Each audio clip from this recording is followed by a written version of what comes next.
Good morning to you all. Today we are going to start next topic of which came under differential calculus, that is marginal cost and marginal revenue.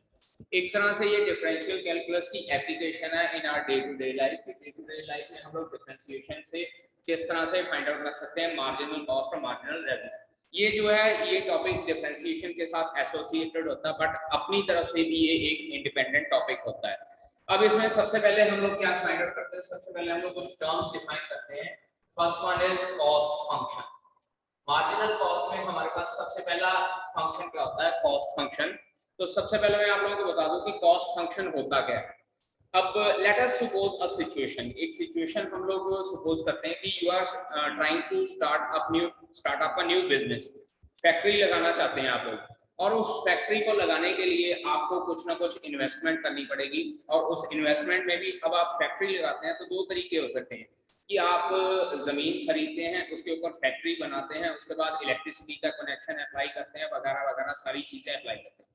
दूसरा तरीका ये होता है कि आप एक जगह पे फैक्ट्री, एक बिल्डिंग बनी हुई है, आप उसको रेंट पे ले लेते हैं और उस बिल्डिंग में अपना फैक्ट्री का सेटअप करते हैं, मशीनरी वगैरह सेट करते हैं और उसके बाद अपना बिजनेस स्टार्ट करते हैं। तो कॉस्ट फंक्शन क्या कहते हैं, cost function involves the cost of कौन सी कॉस्ट इसमें इन्वॉल्व होती है, commodity which depends upon cost of commodity which depends upon various factors like for example rent, उसके बाद इलेक्ट्रिसिटी, देन रॉ मटेरियल के ऊपर आपका कितना खर्चा होता है, and then wages for the worker. ठीक है जी। इस तरह से डिफरेंट चीजें इन्वॉल्व करके हमारे पास जो स्टार्टिंग में इन्वेस्टमेंट के लिए चीज होती है, that is known as the cost function. अब ये बेटा कॉस्ट फंक्शन हमारे पास दो तरह से होता है, एक होता है हमारे पास फिक्स्ड कॉस्ट और दूसरा होता है हमारे पास variable cost. Fixed cost and second one is variable cost. अब फिक्स्ड कॉस्ट और वेरिएबल कॉस्ट, फिक्स्ड कॉस्ट को बेटा ये कहा जाता है हम लोग एफसी से डिनोट करते हैं और वेरिएबल कॉस्ट को हम लोग वीसी से डिनोट करते हैं। Now what is the difference between the fixed cost and the variable cost. अब फिक्स्ड कॉस्ट में मैंने जैसे कहा कि सिचुएशन एज्यूम कीजिए कि you want to set up a factory, या आप एक फैक्ट्री की जगह रेंट पे लेते हैं। तो रेंट पे लेते हैं तो उसमें हमारे पास फिक्स्ड कॉस्ट में क्या आ जाता है, एक तो आ जाता है हमारे पास रेंट, दूसरा हमारे पास हो जाता है कि अगर हमारे पास कोई जो परमानेंट वर्कर्स हैं उनकी सैलरी, ठीक है जी, सैलरी फॉर परमानेंट वर्कर्स, ठीक है जी, salary for permanent workers etcetera. ये हमारे पास फिक्स्ड कॉस्ट आ जाती है कि आपके पास कोई परमानेंट वर्कर है, आपने उसको सैलरी तो देनी ही देनी है। सिमिलरली फैक्ट्री आप सेटअप कर रहे हो, उसके लिए आप लोगों ने रेंट तो देना ही देना। अब इसके बाद नेक्स्ट हमारे पास आ जाती है वेरिएबल कॉस्ट। वेरिएबल कॉस्ट में बेटा ये हमारे पास आ जाती है cost of production. Cost of production में बेटा क्या होता है हमारे पास, सबसे पहले होता है वेजेस फॉर वर्कर। अब ये wages for worker variable cost में किस लिए आता है, क्योंकि मान लीजिए अगर आपने ज्यादा प्रोडक्शन करनी है तो you need more man power, और मोर मैन पावर में फिर आप लोगों को क्या है, सैलरी भी ज्यादा देनी पड़ेगी, और ये टेम्परेरी वर्कर्स के लिए होती है कि आप ज्यादा वर्कर लगाएंगे तो ज्यादा सैलरी देनी पड़ेगी। सिमिलरली इलेक्ट्रिसिटी बिल क्या है हमारे पास, ये भी वेरिएबल कॉस्ट में आ जाता है। तो सम एक्सटेंट इलेक्ट्रिसिटी बिल जो है ये फिक्स्ड कॉस्ट में भी कंसीडर किया जा सकता है कि लेट अस सपोज आप फैक्ट्री के लिए जगह ले लेते हो, वहां पे इलेक्ट्रिसिटी का कनेक्शन है, लेकिन आप कोई काम नहीं कर रहे, इवन देन फिर आपको रेंट फैक्ट्री का देना पड़ेगा, प्लस अगर इलेक्ट्रिसिटी नहीं यूज करी even then rent of meter भी आपको देना पड़ेगा। और ये इलेक्ट्रिसिटी बिल इधर किस तरह से आ जाता है, जब आपकी प्रोडक्शन स्टार्ट हो जाती है, सपोज डे टाइम में फैक्ट्री चलती है तो उसके अकॉर्डिंगली इलेक्ट्रिसिटी का बिल आ जाएगा, लेकिन अगर आपकी फैक्ट्री 24 आवर्स चलती है तो इलेक्ट्रिसिटी का बिल 24 आवर्स के अकॉर्डिंगली आएगा। तो इसीलिए क्या है, इलेक्ट्रिसिटी बिल जो है हमारे पास वेरिएबल कॉस्ट में भी आता है, एंड टू सम एक्सटेंट जो है ये हमारे पास फिक्स्ड कॉस्ट में भी आता है, ठीक है जी। और इसके अकॉर्डिंगली हमारे पास एक फॉर्मूला होता है टोटल कॉस्ट का, टोटल कॉस्ट। अब ये टोटल कॉस्ट का फार्मूला क्या होता है बेटा, ये हमारे पास it is the formula for that is fixed cost plus variable cost, fixed cost plus variable cost मतलब क्या है कि टोटल कॉस्ट फंक्शन, इसको हम लोग TCF से भी डिनोट कर सकते हैं या अकेला इसको TC भी लिख सकते हैं। TC is equal to FC plus BC। एक बार याद रखिएगा फिक्स्ड कॉस्ट हमारे पास हमेशा फिक्स रहती है डिफरेंट केसेस के लिए, लेकिन जो वेरिएबल कॉस्ट है वो सिचुएशन के अकॉर्डिंगली हमारे पास वेरिएट करती रहती है। अब for example let us consider, मैं आपको कह रहा हूं कि हम लोगों ने फैक्ट्री सेटअप करना है और फैक्ट्री सेटअप का रेंट जो है हमारे पास 10,000 है, ठीक है जी। तो अब उसके अकॉर्डिंगली हम लोग क्या करते हैं, late us suppose factory setup करनी है तो उसमें मेरे पास डिफरेंट इन्वेस्टमेंट क्या हो जाएगी, एक इन्वेस्टमेंट हो जाएगी मेरे पास प्रोडक्शन के लिए, उसके बाद नेक्स्ट फिक्स्ड कॉस्ट और उसके बाद variable cost BC and then total cost. अब मान लीजिए कि आप लोगों ने फैक्ट्री रेंट पे ली है तो उसका रेंट 10,000 रुपीज है। नाउ यू हैव टू पे 10,000 रुपीज और मान लो मैं वहां पे कुछ भी प्रोडक्शन नहीं कर रहा, कुछ भी प्रोडक्शन नहीं कर रहा मतलब मेरी प्रोडक्शन की कमोडिटी जीरो है और वेरिएबल कॉस्ट भी जीरो हो जाएगी because I am not producing any item, लेकिन उसके बावजूद मुझे फिक्स्ड कॉस्ट यानी कि रेंट तो पे करना ही पड़ेगा। तो इन दैट केस जो मेरे पास टोटल कॉस्ट है दैट विल बिकम 10,000 रुपीज। अब इसके बाद मान लीजिए मैं कोई कमोडिटी प्रोड्यूस करता हूं और एक यूनिट कमोडिटी प्रोड्यूस करता हूं और उस एक यूनिट की जो कॉस्ट है दैट इज ₹100 है उसको प्रोड्यूस करने की, तो इसका मतलब जो ये ₹100 है ये वेरिएबल कॉस्ट में आ जाएगी। इवन देन रेंट तो मैं फिर भी पे कर रहा हूं, तो in that case now what will be the total cost that is 10,100 rupees. Similarly दो कमोडिटी प्रोड्यूस कर रहा हूं तो इसका 200 हो जाएगा, क्योंकि हम लोगों ने ये मानना है कि एक कमोडिटी प्रोड्यूस करने के लिए हमारे पास ₹100 की कॉस्ट आती है। तो वेरिएबल कॉस्ट जो है प्रोडक्शन के साथ चेंज हो रही है। देखिए यहाँ पे पहले 1 था तो ये 100 हो गया, उसके बाद 2 था तो ये 200 हो गया, इसका मतलब ये कॉस्ट चेंज हो रही है, that is why it is known as variable cost. लेकिन मेरे पास जो रेंट है दैट इज द सेम। तो अब की बार मेरे पास टोटल कॉस्ट कितनी हो जाएगी 10,200 एक्सेट्रा। तो मींस टू से जैसे जैसे मेरे पास प्रोडक्शन बढ़ रही है वैसे वैसे मेरे पास वेरिएबल कॉस्ट भी बढ़ रही है, but fixed cost remains the same. Fixed cost as the name suggest it will remain same, variable cost as the name suggest it will be variable in each case, और उसके accordingly हमारे पास total cost भी remove change होती रहती है। अब अगर इस चीज को हम लोग ग्राफिकली समझना चाहें, अगर हम लोग इसका ग्राफ ड्रॉ करते हैं तो ग्राफ किस तरह से ड्रॉ होता है, देखिए हमारे पास let us consider this is x-axis and this is y-axis, ठीक है जी। और मान लीजिए अभी जो मैं एग्जांपल ले रहा हूँ कि 10,000 मेरा जो है फिक्स्ड कॉस्ट है, यहाँ पे बेटा जी इस साइड पे हमारे पास प्रोडक्शन आती है और इस साइड पे हमारे पास कॉस्ट आती है, ठीक है जी। अब प्रोडक्शन और कॉस्ट को अगर शो करना है तो मान लीजिए यहाँ पे 10,000 रुपीज है, तो 10,000 रिमेन्स द सेम, जो मेरे पास फिक्स्ड कॉस्ट है वो it will remain the same, चाहे मैं प्रोडक्शन 1 यूनिट कर रहा हूं, चाहे प्रोडक्शन में 2 यूनिट कर रहा हूं, चाहे प्रोडक्शन 3 यूनिट कर रहा हूं, चाहे प्रोडक्शन 4 यूनिट कर रहा हूं, तो मेरे पास जो है ये फिक्स्ड कॉस्ट सेम रहेगी। अब जो वेरिएबल कॉस्ट है बेटा जी एक बार याद रखिएगा, वेरिएबल कॉस्ट हमेशा 0 से स्टार्ट होती है, क्योंकि मैंने अभी यहाँ पे बताया था कि अगर प्रोडक्शन 0 है तो वेरिएबल कॉस्ट भी 0 हो जाएगी और फिक्स्ड कॉस्ट मेरे पास रहेगी 10,000। इसी तरह से अगर 1 कमोडिटी यूज करता हूं तो मान लीजिए ये 100 है, fixed cost remains as it is 10,000, तो उसके अकॉर्डिंगली जो वेरिएबल कॉस्ट का ग्राफ है वो इस तरह से मेरे पास मूव करता है, मींस टू से इधर प्रोडक्शन इंक्रीज होती जाती है और उसके अकॉर्डिंगली उसकी कॉस्ट भी इंक्रीज होती जाती है और ये हमारे पास एक स्ट्रेट लाइन आ जाती है। अब इसके बाद अगर हम लोग टोटल कॉस्ट का ग्राफ बनाना चाहते हैं तो टोटल कॉस्ट देखिए यहाँ पे मेरे पास 10,000 ही रह गया है, क्योंकि टोटल कॉस्ट का ग्राफ हमेशा जो है फिक्स्ड कॉस्ट से स्टार्ट होता है। ये देखिए पहले मेरे पास वैल्यू कितनी आ गई 10,000 और दूसरी वैल्यू मेरे पास कितनी आ गई 10,100। इसी तरह से दो कमोडिटी की प्रोडक्शन करता हूं तो मेरे पास कितनी आ रही है 10,200। अब यहाँ पे देखिए अगर ये 1 के साथ 100 है, 2 के साथ 200 है, 3 के साथ 300, 4 के साथ 400 है, तो अगर हम लोग टोटल कॉस्ट का ग्राफ बनाएंगे बेटा जी तो 10,000 से स्टार्ट होगा और उसकी लाइन जो है ये वेरिएबल कॉस्ट की लाइन के बिल्कुल पैरेलल होगी। एक बार याद रखिएगा कि टोटल कॉस्ट की लाइन जो है वो हमेशा वेरिएबल कॉस्ट के पैरेलल होती है, चाहे वेरिएबल कॉस्ट आपकी एक स्ट्रेट लाइन हो या वेरिएबल कॉस्ट आपकी मूव कर रही हो। अब जैसे एक सिंपल एग्जांपल देता हूँ।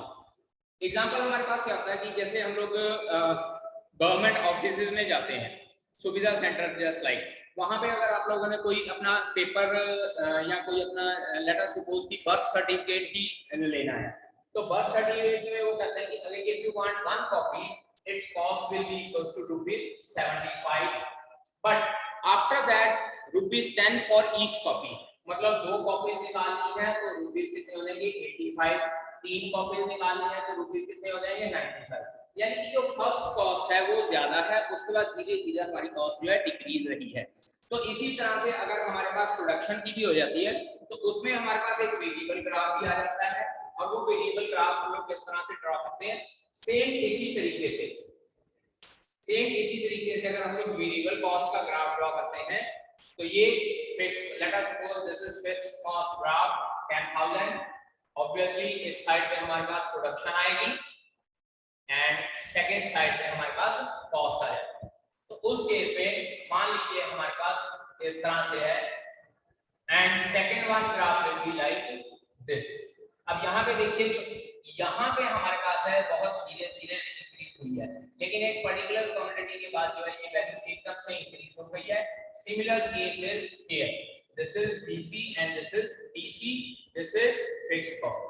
अब इसमें क्या होता है कि कई बार जब हम लोग बिजनेस सेटअप करते हैं तो स्टार्टिंग में हम लोगों को इतनी ज्यादा प्रॉफिट नहीं होता, या स्टार्टिंग में हमारी क्या है कि प्रोडक्शन की स्पीड कम होती है, लेकिन जैसे जैसे हम लोग आगे पर्संस को इन्वॉल्व करते जाते हैं अपनी प्रोडक्शन हमारी बढ़ती जाती है। तो उस केस में हम लोग ये कह सकते हैं कि स्टार्टिंग में प्रोडक्शन रेट जो है वो कम है और बाद में प्रोडक्शन रेट ज्यादा होता है। तो इस प्रॉपर्टी को बोला जाता है increase with decreasing rate, increase with decreasing rate. और ये इंक्रीज विद डिक्रीजिंग रेट क्या है, एक पर्टिकुलर टाइम के लिए बिल्कुल स्टार्टिंग में ही काम आता है, अदरवाइज उसके बाद डायरेक्टली कॉन्स्टेंटली जो है इंक्रीज होता रहता है। ठीक है जी। जो हम लोगों ने पहला फॉर्मूला पढ़ा है दैट इज कॉस्ट का फॉर्मूला पढ़ा है, वो हमारे पास था total cost is equals to fixed cost plus variable cost. अब इसके बाद हमारे पास सेकंड फॉर्मूला है एवरेज कॉस्ट। अब बेटा जी इसमें हमारे पास ज्यादातर क्वेश्चन जो है एवरेज कॉस्ट के ऊपर बेस्ड भी आ जाते हैं ना। एवरेज कॉस्ट क्या होती है, इसका फार्मूला बेटा होता है total cost divided by x। वैसे जो ये टोटल कॉस्ट है इसको हम लोग CX के साथ भी डिनोट करते हैं, क्योंकि जनरली हमारे पास जो ये टोटल कॉस्ट फंक्शन है ये x वेरिएबल होता है, वेरिएबल के अकॉर्डिंगली होता है, और वेरिएबल जो है वेरिएबल कॉस्ट के लिए यूज होता है, दैट इज व्हाई फिर इसको हम लोग CX के साथ डिनोट कर देते हैं। और टोटल कॉस्ट एवरेज कॉस्ट क्या हो जाएगी, total cost divided by x, where x is equals to number of articles, x is equals to number of articles produced। तो नंबर ऑफ आर्टिकल्स कितने प्रोड्यूस किए जाते हैं, अगर हम लोग ने एवरेज कॉस्ट निकालनी है तो टोटल कॉस्ट को उससे डिवाइड कर देते हैं, और ये फॉर्मूले में अगर पुट करते हैं this is FC/x plus BC/x आ जाता है। सो एवरेज कॉस्ट का फार्मूला फिर हम लोग क्या लिख सकते हैं, एवरेज कॉस्ट को हम लोग AC से डिनोट कर लेते हैं। Average cost is equals to average fixed cost, क्योंकि नेचुरल सी बात है अगर FC को x से डिवाइड करेंगे तो ये भी एवरेज फिक्स्ड कॉस्ट हो जाएगी, plus average variable cost, means two से एवरेज वेरिएबल कॉस्ट भी हमारे पास, क्योंकि वेरिएबल कॉस्ट को ही हम लोगों ने x से डिवाइड कर दिया। Here AFC is average fixed cost and VFC is ABC is average variable cost। तो ये दो छोटे से फॉर्मूले हैं जो हमारे पास कॉस्ट फंक्शन में यूज होते हैं। एंड एक फार्मूला है टोटल कॉस्ट का which is equals to fixed cost plus variable cost, and second formula is average cost का which is equals to average fixed cost plus average variable cost. ठीक है। अब बेटा जी पहला क्वेश्चन जो है हम लोगों को इसमें ये कहा गया है, for manufacturing a certain item the fixed cost is ₹6500 and cost of producing each unit is ₹12.50। cost of producing each unit, अब यहाँ पे देखिए सबसे पहले फिक्स्ड कॉस्ट FC जो है वो ₹6500 गिवन है, उसके बाद cost of producing 1 unit, cost of producing 1 unit is equals to rupees 12.50 given है। मीन्स टू से ये वेरिएबल कॉस्ट हम लोगों को एक तरह से गिवन है लेकिन एक यूनिट की, ठीक है जी। What is the cost function and draw the graph clearly indicating total cost, total fixed cost and total variable cost, ठीक है जी। इसके लिए अब ग्राफ ड्रॉ करना है। तो पहला पार्ट है टोटल कॉस्ट कितनी हो जाएगी, total cost is equal to fixed cost plus variable cost होती है बेटा। और अगर हम लोग x यूनिट कंसीडर कर लेते हैं क्योंकि यहाँ पे कॉस्ट हम लोगों को 1 यूनिट गिवन है, तो यहाँ पे अगर x यूनिट कंसीडर कर लेंगे तो total cost of x unit will be equal to FC of x unit plus variable cost of x unit हो जाएगी। x यूनिट के लिए फिक्स्ड कॉस्ट की वैल्यू कभी चेंज नहीं होती है, तो we can say that TCX is equals to 6500 plus 12.50 into x हो जाएगा। 6500 plus 12.50 into x हो जाएगा क्योंकि हम लोगों ने x कंसीडर किया है। ये प्रोडक्शन 1 यूनिट की है, अगर हमारे पास प्रोडक्शन भी x यूनिट हो जाती है। अब बेटा इसका ग्राफ ड्रॉ करना है। ग्राफ ड्रॉ करने के लिए हम लोग जैसे 10th क्लास में पहले टेबल बना लेते हैं, उसके अकॉर्डिंगली हम लोग देखेंगे दिस इज x और ये DC की वैल्यू। मान लीजिए x की वैल्यू मैं 100 कंसीडर कर लेता हूं। x की वैल्यू अगर हम लोग 100 कंसीडर करते हैं तो चेक कीजिए वेरिएबल कॉस्ट हमारे पास DC की बजाय वेरिएबल कॉस्ट हम लोग बनाते हैं क्योंकि वेरिएबल कॉस्ट का चेंज करेंगे। वेरिएबल कॉस्ट मेरे पास हो जाएगी 1250 और इसके साथ अगर मैं x की वैल्यू 200 कंसीडर कर लेता हूं तो ये 2500 हो जाएगा। x की वैल्यू 3 कंसीडर करते हैं, इसको 300, इसको 300 से मल्टीप्लाई करेंगे बेटा जी तो हमारे पास आ जाता है 3750 एंड सो ऑन। अब अगर मैं ग्राफ ड्रॉ करना चाहूंगा, see here this is 0 1 unit 2 unit 3 unit, और क्योंकि हमारे पास ये टोटल कॉस्ट जो है 6500 प्लस समथिंग आ जाएगी तो मैं यहाँ पे 1000 का डिफरेंस ले लेता हूँ। 1000 दिस इज 2000 एंड 3000, उसके बाद 4000 5000 and 6000 and so on and after that 7000। अब बेटा क्योंकि फिक्स्ड कॉस्ट मेरे पास है 6500 तो पहले मैं यहाँ पे इन बिटवीन एक फिक्स्ड कॉस्ट की लाइन ड्रॉ कर लेता हूँ। This is fixed cost 6500। After this next मेरे पास जो है अगर वेरिएबल कॉस्ट की वैल्यू निकालनी है, पहले तो वेरिएबल कॉस्ट निकालने हैं। 100 के लिए था 1250, ठीक है, यहाँ पे हम लोग 100 200 कंसीडर कर लेते हैं।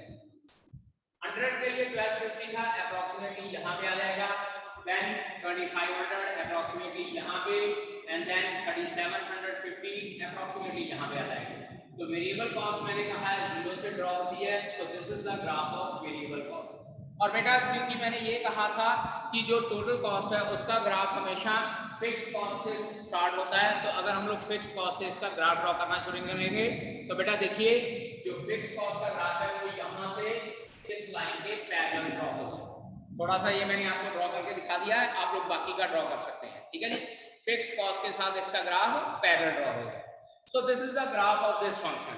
अब इसके बाद थर्ड है what is the total cost of producing 75 item. Second part देखिए, if x is equals to 75, यहाँ पे इसको इक्वेशन नंबर 1 कंसीडर कर लेता हूँ। अगर x की वैल्यू 75 है तो टोटल कॉस्ट क्या हो जाएगी बेटा जी, TCX is equals to, इसको मैं 75 लिख लेता हूँ, that is 6500 plus 12.50 multiplied by 75। ये हमारे पास आ जाता है 6500 प्लस इसको मैं 1250 over 100 multiplied by 75 कर, ये 0 इसके साथ कैंसिल आउट हो जाएगा, 5 इसके साथ कैंसिल आउट हो जाएगा 25, तो ये आ जाएगा 6500 plus 25 into 75 divided by 2। 25 into 75 बेटा हमारे पास होता है 1875, ये आ जाएगा 6500 प्लस 1875 divided by 2, वो आ जाएगा 937.5। तो 6500 plus 937.5 will become equals to 7437.5। तो इसका मतलब मेरे पास टोटल कॉस्ट कितनी हो जाएगी 7437.5। सिंपल सी बात है, x की वैल्यू 75 इस इक्वेशन में पुट कर देंगे। अब इसके बाद कहा हुआ what is the average cost of producing 400 items. अगर 400 हमारे पास आइटम्स हैं तो एवरेज कॉस्ट क्या आ जाएगी बेटा? आई होप कि आप लोगों ने इस साइड पे नोट कर लिया होगा। So I am going to rub here for the third part. अब थर्ड पार्ट है बेटा एवरेज कॉस्ट निकालनी है, तो एक बार सुन लीजिए। एवरेज कॉस्ट का फार्मूला है total cost divided by number of items. Third part average cost for 400 items. 400 items मतलब x की वैल्यू मेरे को 400 गिवन है, तो एवरेज कॉस्ट का फार्मूला है टोटल कॉस्ट डिवाइडेड बाय 400 यानी कि 6500 प्लस 12.50 इनटू 400 बेटा जी डिवाइडेड बाय 400 इनटू 400 इसलिए क्योंकि अगर एवरेज कॉस्ट 400 आइटम्स की करनी है तो बेटा टोटल कॉस्ट भी 400 आइटम की फाइंड आउट करनी पड़ेगी। तो इसको जब हम लोग सॉल्व करेंगे 6500 प्लस ये इसके साथ कैंसिल आउट हो जाएगा decimal 1250 multiply by 4 will become 5000 divided by 400 and its answer will come out to be 6500 plus 5000 11500 plus divided by 400। जब इसको इसके साथ डिवाइड करते हैं 4 के टेबल में किया 4 2 का 8 3 5 4 8 का 35 7 5। तो एवरेज कॉस्ट मेरे पास बेटा ये आ गई ₹28.75। इसका मतलब अगर मेरे पास 400 कमोडिटीज हैं तो एवरेज कॉस्ट मेरे पास कितनी आ जाती है 28.75। सो नोट इट डाउन बेटा जी। अब स्टार्ट करते हैं second. The cost function of certain commodities Cx is equals to 12 plus 3x minus 1 by 3x square।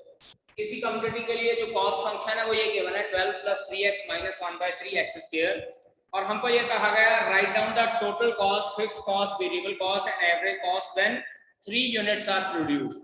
तो if x is equals to 3 नंबर 1 टोटल कॉस्ट मतलब इसी में हम लोगों ने x की वैल्यू 3 पुट कर देनी है -1/3 into 3 का स्क्वायर 9 plus 12 21 minus 3 21 minus 3 कितना आ जाएगा ₹18 हमारे पास टोटल कॉस्ट आ जाएगा। ठीक है जी। अब उसके बाद सेकंड फिक्स्ड कॉस्ट। बेटा जी फिक्स्ड कॉस्ट जो है याद रखिएगा वो फिक्स्ड रहती है और फिक्स्ड कॉस्ट फंक्शन में हमेशा कांस्टेंट टर्म होती है। जो कांस्टेंट टर्म होती है बेटा याद रखिएगा कॉस्ट फंक्शन में उसको हम लोग फिक्स्ड कॉस्ट के साथ डिनोट करते हैं। So fixed cost will be equals to ₹12 जहां पे कांस्टेंट टर्म 12 है। Third one variable cost. अब वेरिएबल कॉस्ट जो होती है बेटा वो हमेशा x वाली टर्म से निकलती है। तो 3 into 3 minus 1/3 into 3 का स्क्वायर 3 3 का 9 minus 3 ₹6 is your answer for this question। And then fourth part average cost। अब एवरेज कॉस्ट निकालिए बेटा। Average cost is equal to total cost divided by x यानी कि FC divided by 3 plus BC divided by 3। FC already मैं निकाल देता हूं 12 divided by 3, BC भी निकाल दिया है 6 डिवाइडेड बाय 3। तो इसको कैंसिल आउट करते हैं 4 और इसको कैंसिल आउट करते हैं 2 that is 4 plus 2 is equals to ₹6 is your answer। So these 4 are your answer for this simple x की वैल्यू पुट कर देनी है और उसके अकॉर्डिंगली फाइंड आउट करना है। और एक बार याद रखिएगा कि फिक्स्ड कॉस्ट जो है कॉस्ट फंक्शन में हमेशा कांस्टेंट टर्म से डिनोट की जाती है। तो कांस्टेंट टर्म जितनी दी होगी that will be considered as the fixed cost. पहले in the fourth question again c की वैल्यू जो मैंने हम लोग को 2x plus 1/5x square plus 5e। अब बेटा ये चीज ध्यान दीजिए यहाँ पे ये दोनों टर्म्स के साथ x लगा हुआ है लेकिन ये इस टर्म के साथ x नहीं लगा हुआ। So 5e will be considered as the fixed cost. तो इसके accordingly first answer fixed cost is equals to 5e। Leave your answer in terms of e क्योंकि हमको e की वैल्यू नहीं गिवन है। Secondly variable cost. तो वेरिएबल कॉस्ट जो x वाली टर्म में है that is 1/5x square plus 2x। Third one हम लोगों को कहा है total cost of producing 5 units. तो टोटल कॉस्ट कितनी हो जाएगी 5 यूनिट्स के लिए that will B 2 into 5 plus 1/5 into 5 का स्क्वायर प्लस 5e। ये बेटा जी हमारे पास आती है 10 और ये आ जाता है हमारे पास 5 plus 5e Answer comes out to be 15 plus 5t. And then fourth one, what will be the average cost of producing 5 items? So average cost is equals to total cost divided by 5. Total cost ये निकल चुकी है 15 plus 5t divided by 5. It will come out to be 3 plus e. क्योंकि हम लोग 5 common निकाल के इसमें से काटेंगे. ठीक है बेटा? Please note down this question. Now I am going to discuss third question. अब थर्ड क्वेश्चन थोड़ा सा हमारे पास है कि यहाँ पे हम लोगों को कॉस्ट फंक्शन भी प्रोड्यूस करना पड़ेगा. अब यहाँ पे देखिए थर्ड क्वेश्चन ये कहा हुआ है cost of producing 75 unit of A commodity is ₹275. कोई सर्टेन कमोडिटी है उसकी 75 यूनिट्स को प्रोड्यूस करने के लिए हमको ₹275 लगते हैं और 150 यूनिट को प्रोड्यूस करने के लिए ₹300 लगते हैं. Assuming that TC is a linear function, अब TC एक linear function है. चलिए पहले स्टार्ट करते हैं. Let TC is equals to A plus BX, where A is equals to fixed cost और B भी some constant है जो X के साथ multiply होके variable cost बनाएगा. BX is equals to variable cost. This is equation number 1. अब हम लोगों को ये कहा गया है कि 75 यूनिट्स प्रोड्यूस करने हैं तो ₹275 लगते हैं. मतलब टोटल कॉस्ट 275 यूनिट है. तो अकॉर्डिंग टू फर्स्ट कंडीशन देखिएगा A plus 75 B is equals to 275. क्या कर लीजिए X की वैल्यू 75 है तो टोटल कॉस्ट 275 हो जाएगी. And according to second condition हमारे पास क्या बनता है A plus 150 B is equals to 300. So this is equation number 2 and this is equation number 3. अब बेटा ये इक्वेशन नंबर 2 और इक्वेशन नंबर 3 को सॉल्व करके हम लोगों ने A और B की वैल्यू निकालनी है. जैसे 10th क्लास में हम लोग लीनियर इक्वेशंस को सॉल्व करते थे. तो मैं क्या करता हूँ सब्ट्रैक्टिंग 2 and 3. सीधी सी बात है A और A कैंसिल आउट हो जाएगा. ये आ जाएगा -75B is equals to -25 और ये कैंसिल आउट हो गया. B की वैल्यू 1/3 आ गई. तो पुट इन इक्वेशन नंबर 1. तो it imply total cost function मेरे पास क्या बचा है A plus 1/3x. B की वैल्यू 1/3 आ गई. अब ये B की वैल्यू है इक्वेशन नंबर 2 में भी पुट कर लेता हूं. तो इट इम्प्लाई A की वैल्यू यहाँ पे B की वैल्यू 1/3 पुट करते हैं ये 25 आ जाएगा. उधर जाके माइनस हो जाएगा तो A की वैल्यू 250 आ जाएगी. और अगर A की वैल्यू 250 आ गई तो यहाँ पे मैं टोटल कॉस्ट में A की जगह पे 250 कर लेता हूँ. अब देखिए मेरे पास फिक्स्ड कॉस्ट भी आ गई और वेरिएबल कॉस्ट क्या आ गई 1/3x. और चेक कर लीजिए क्योंकि x मेरे पास लीनियर पावर में है सो जो टोटल कॉस्ट है वो मेरे पास एक लीनियर फंक्शन के तौर पे आ गया है. So now let us consider. अब यहाँ पे लिखते हैं therefore total cost is equals to 250 plus 1/3x. Let us consider this is equation number 4. अब इसके बाद जो फाइंड आउट करने को कहा है वो करते हैं. पहला कॉस्ट फंक्शन फाइंड आउट करने को कहा है. ये आ गया हमारे पास answer cost function TC is equals to 250 plus 1/3x. Secondly, average total cost of producing 75, 150 and 225 units. पहला ये सेकंड पार्ट. ये फर्स्ट पार्ट का आंसर था एवरेज कॉस्ट फॉर 75. तो देखिए क्या हो जाएगा TC अपॉन 75 यानी कि 250 plus 1/3 into 75 divided by 75. Actual बात है x की वैल्यू 75 पुट करनी है तो 75 से डिवाइड करना पड़ेगा. ये कैंसिल आउट 25 हो जाएगा.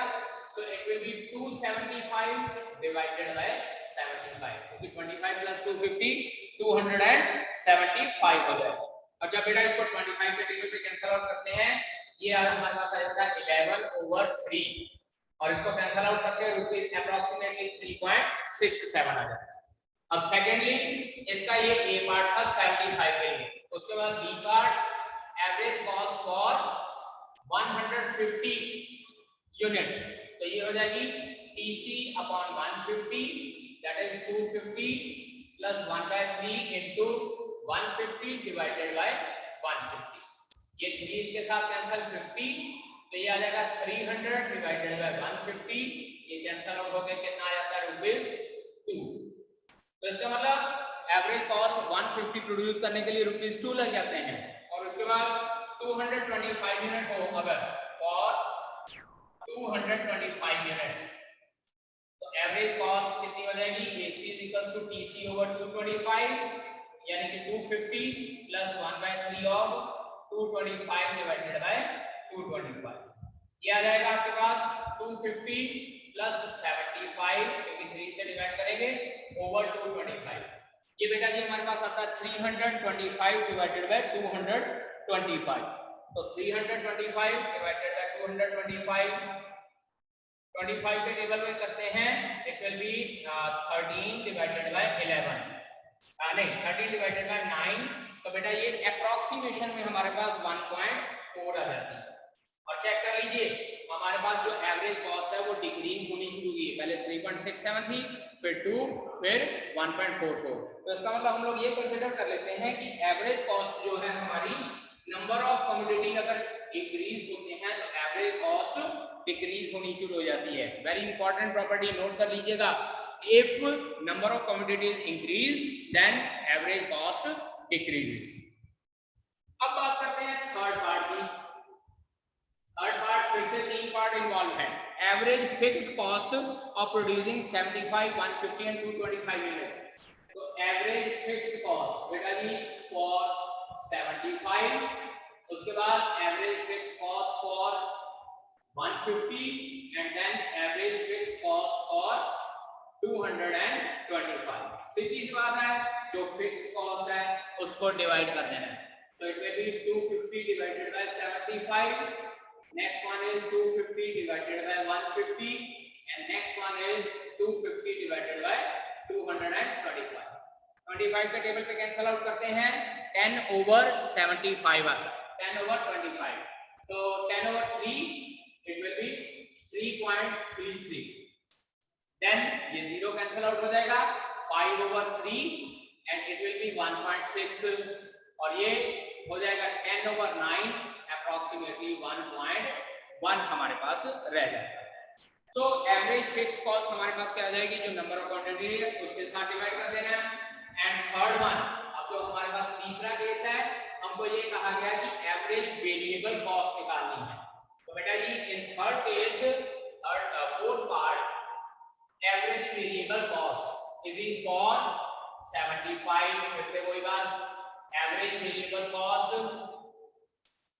For 150 and average variable cost for 225 तो बेटा जी वेरिएबल कॉस्ट हमारे पास क्या थी जो वेरिएबल कॉस्ट फंक्शन आया था दैट वाज 250 प्लस 1/3x था तो एवरेज वेरिएबल कॉस्ट क्या हो जाएगी सिंपल सी बात है 1/3x यानी कि 75/3 आ जाएगा 25 ठीक है जी average variable cost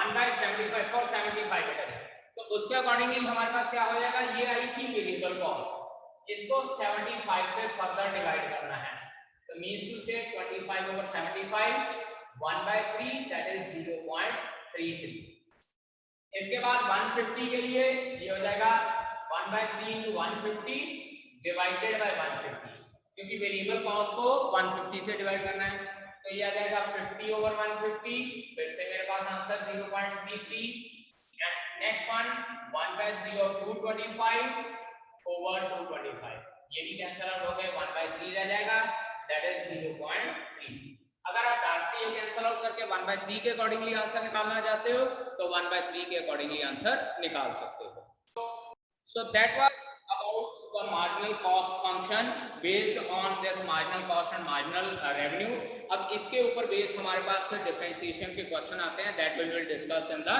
next lecture ठीक है जी so that completes your exercise 6.6